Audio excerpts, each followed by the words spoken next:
গঠিত একটি সরকার 6 মাস পার করলো, এরই মধ্যে মোটা দাগে যেটা বলা যায় যে দ্রব্যমূল্য নিয়ন্ত্রণের বিষয়ে আইন শৃঙ্খলার অবনতি, নানা কিছুতেই প্রশ্ন আছে। 6 মাস আসলে কেমন গেল? বিসমিল্লাহির রহমানির রহিম।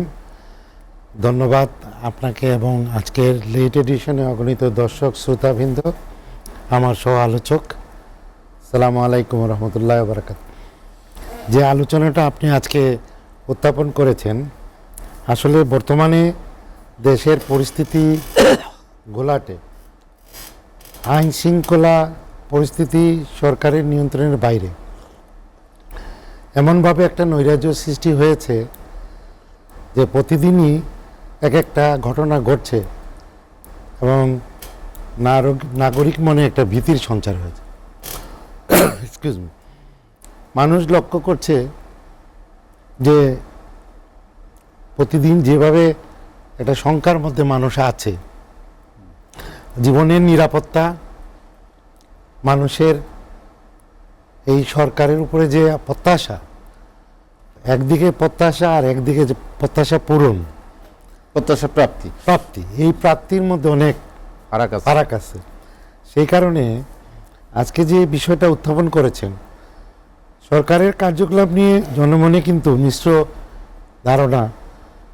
সরকারের কিছু সফলতা এবং কিছু ব্যর্থতা জনগণ তার দৃষ্টিতে দেখে, বাট আসল বিষয়টা হচ্ছে যে মানুষ কি চায়। দেশের মানুষ কিন্তু চায় একটু শান্তিতে থাকবে, দুবেলা পেট ভরে খাবে, আর ছেলেমেয়ের লেখাপড়া এবং আইন শৃঙ্খলা পরিস্থিতি, দ্রব্যমূল্যের দামটা একটু কম। কিন্তু আমরা কি লক্ষ্য করছি যে আমরা ওই যে রিজিমটা তারা যাওয়ার পরে, যে ডক্টর ইউনূসের নেতৃত্বে এই সরকারের উপরে বাংলাদেশের মানুষের যে একটা বিরাট প্রত্যাশা, এই প্রত্যাশা পূরণে আমি মনে করি যে মানুষ একটু হতাশ। তারপরেও আমরা এই অন্তর্বর্তীকালীন সরকারের সমালোচনা করব। এই সমালোচনাটা হচ্ছে কি, যে সঠিকভাবে দেশটা যাতে পরিচালনা হয়। আমরা চাই না যে এই ডক্টর ইউনূস সরকার ব্যর্থ হোক, আমরা চাই এই সরকারের সফলতা। কিন্তু এই সফলতা যদি আসতে হয়, তাহলে একটি দেশের সকল মহলকে, ইন্টেলেকচুয়াল, সাংবাদিক, শিক্ষক, ব্যবসায়ী, শ্রমিক, ছাত্র, জনতা, সবাইকে নিয়ে এক কাতারে এসে তারপরে আগাইতে হবে। এখন আমরা যেটা দেখলাম যে আমরা নিজেরা জাতীয় পার্টি 9 বছর দেশ পরিচালনা করে একটা অভিজ্ঞ সম্পন্ন দল, এই দলের যখন পরিচালনা করেছে তখন আপনারা দেখেছেন যে যুগান্তকারী আজকের যে সারা বাংলাদেশের 64টা উপজেলা উপদেষ্টা সিস্টেম চালু করেছে, এখনও বহাল আছে। রাষ্ট্রধর্ম ইসলাম, শুক্রবার ছুটির দিন, ছাত্রছাত্রীদের লেখাপড়া 8ম শ্রেণীতে ফ্রি, নারী ও শিশুদের জন্য কল্যাণের আইন, অনেক কিছু, এটা বলে শেষ করতে পারি না। কিন্তু আমরা দেখছি যে এই সরকারি অন্তর্বর্তীকালীন সরকার সংস্কারের নামে যে কাজগুলা করছে, সেটা কিন্তু আজ থেকে বহু বছর আগে জাতীয় পার্টির সাবেক রাষ্ট্রপতি হোসেন মোহাম্মদ এরশাদ সাহেব তিনি ইন্ট্রোডিউস করে গেছেন এবং প্রস্তাবনা করে গেছেন।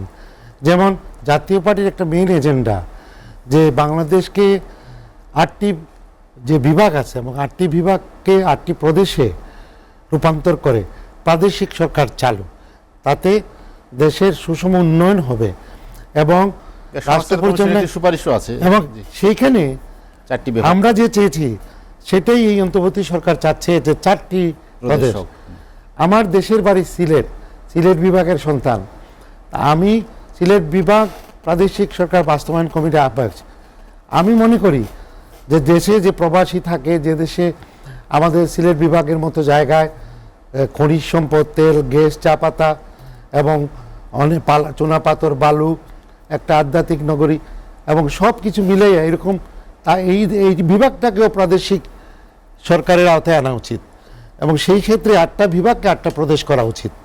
যদিও এই প্রাদেশিক সরকারের এই সরকার বলেছে 4টা, আমি মনে করি যদি প্রকৃতপক্ষে দেশের উন্নয়ন করতে হয় তাহলে এটা আটটা বিভাগকেই প্রাদেশিক সরকার ব্যবস্থাপনায় নিতে হবে। যখন জাতীয় পার্টির সময় যখন প্রেসিডেন্ট এরশাদ সাহেব উপজেলা করেন, যে আমার গ্রাম বাংলা, আমার গ্রামের মানুষ, ইউনিয়নের মানুষ, উপজেলা থানার মানুষ যদি ভালো থাকে দেশটা ভালো হবে, সেই সময় কিন্তু অনেকে বিরোধিতা করছে, কিন্তু বাস্তবে এটা বাস্তবায়ন করার পরে এখন দেখা যাচ্ছে যে এটার সুফল, এবং সেই উপজেলা করার কারণে ইউনিয়ন গ্রাম উন্নয়ন হচ্ছে, দেশের সুষম উন্নয়ন হচ্ছে। এবং ঠিক তেমনি জাতীয় পার্টির 9 বছর সুশাসন আমলে আমাদের এই জাতীয় পার্টির আমলেই প্রথম বিচার বিভাগ উপজেলা পর্যায়ে নিয়ে গেছিলাম, কিন্তু সেই বিচার বিভাগটাকে উপজেলা থেকে সরানো হয়েছে, কিন্তু এবার এবং হাইকোর্টকে বিভাগীয় পর্যায়ে নেওয়া হয়েছিল। কিন্তু এখন দেখছি যে সংস্কারের যেটা হিসাবে আসছে সেখানে উপজেলায়, তাহলে আমরা জাতীয় পার্টি যে 20-30 বছর আগে যা চিন্তা করি সেটা এখন তারা চিন্তা করছেন। যাই হোক, আমি তারপরেও সাধুবাদ জানাই দেশের জনগণের কল্যাণে যদি ভালো কিছু হয়। তবে আমি মনে করি যে বিরাজনীতিকরণ হয়েছে, আমরা জাতীয় পার্টি বৈষম্যের শিকার হয়েছি, আর কিছু ব্যাস্টেড গ্রুপ তারা চেয়েছিল আমাদের দলকে নিশ্চিহ্ন করার। আমরা মনে করি একটি দলকে নিশ্চিহ্ন করবে কি করবে না, থাকবে কি থাকবে না, সেটা বাংলাদেশের জনগণই ঠিক করবে। জনগণই তাকে গ্রহণ অথবা প্রত্যাখ্যান করবে একটা নির্বাচনের মাধ্যমে। কিন্তু ফ্যাসিস্ট সরকার এবং তার কার্যকলাপ সেটাকে আমরাও নিন্দা জানাই, কিন্তু তার পরিবর্তে আমরা আশা করব যে অন্তর্বর্তীকালীন সরকারের প্রধান তিনি একটি জাপানি পত্রিকার সাথে সাক্ষাতে বলেছেন যে এই 2025 সালের শেষ নাগাদ একটি সুষ্ঠু নির্বাচন দিতে চান।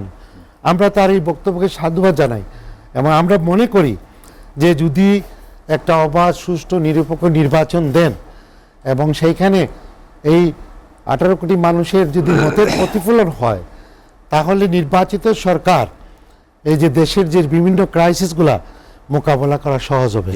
কিন্তু একটা কথা শেষ করে নিই, কিন্তু বর্তমান এই সরকারে আমরা দেখছি যে আমাদের এজেন্ডাগুলোই বাস্তবায়ন হচ্ছে, অথচ সংলাপগুলাতে 9 বছর যে রাষ্ট্র পরিচালনা করেছে একটি দল ঐতিহ্যবাহী, তাদের মতামতকে নেওয়া হচ্ছে না। এবং অনেকগুলো দলই যেখান থেকে তার মতামত দিতে পারে, এই 30-40% মানুষের যে রিপ্রেজেন্ট করে যেসব রাজনৈতিক দল, তাদেরকে বাদ দিয়ে সংস্কার প্রস্তাবটা কতখানি গ্রহণযোগ্য এবং বাস্তবায়ন হবে সেটা আমরা চিন্তা করি।